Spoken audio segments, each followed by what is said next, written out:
as a 7-year-old, I had taken him in for some issues we were having, and we found out he had arthritis in his hock. And I never really let anybody know because that's everybody's got issues they deal with. And his arthritis progressed a little bit. I was told don't ever rest a horse with arthritis, or people either. You can't sit around. So when he had time off, I would still ride and keep him in shape and everything. And so what I ended up doing was, or I shouldn't say in 2006 we were running at some rodeos, and we had some bad ground at one where he fell, and he was okay. He got up and ran off and was missing for about 20 minutes until we finally found him.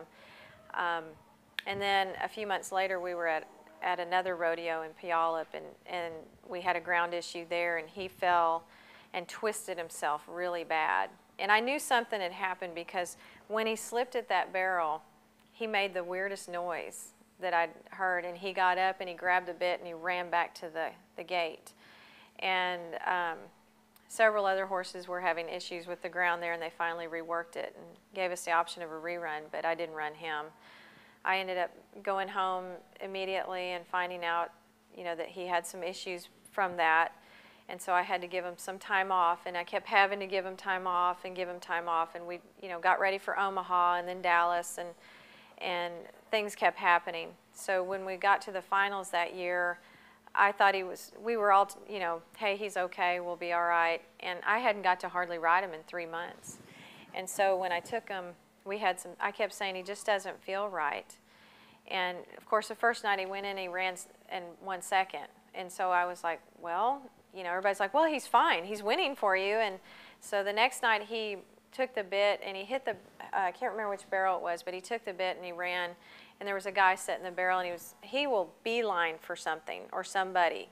And he grabbed the bit and ran off with me. And then we went on the wrong side of the barrel, and we had issues, and it was just heartbreaking time for me. It was very heartbreaking. And I had to crawl on my daughter's horse. I just took her out there thinking, oh, I don't need her as a backup. I'll just take her just to have. And he always likes to have a companion along anyway. And so I ended up riding her the rest of the time. And it was really a very hard time for me. There's nothing like learning how to ride somebody else's horse, because we'd just gotten her. And, we were working with my daughter getting with her, and I would have never thought I was going to have to ride and learn how to ride a new horse of all places, the NFR. But, I learned a lot about it, and it's a character building experience. And it's been tough. We were told to give Rocky more time off and everything, and which I did, and finally it was like, you know what, I'm just going to let it go. It's, he's done his job.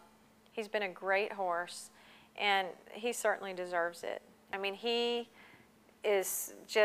loves what he does and would still climb in that trailer today and go. He used to follow me last year when I was loading horses up and stand there and stare like, I can't believe I'm not going. And the hardest thing for me, and I cried last summer, was loading up and leaving him here and driving off down the driveway, and he just stood there and watched.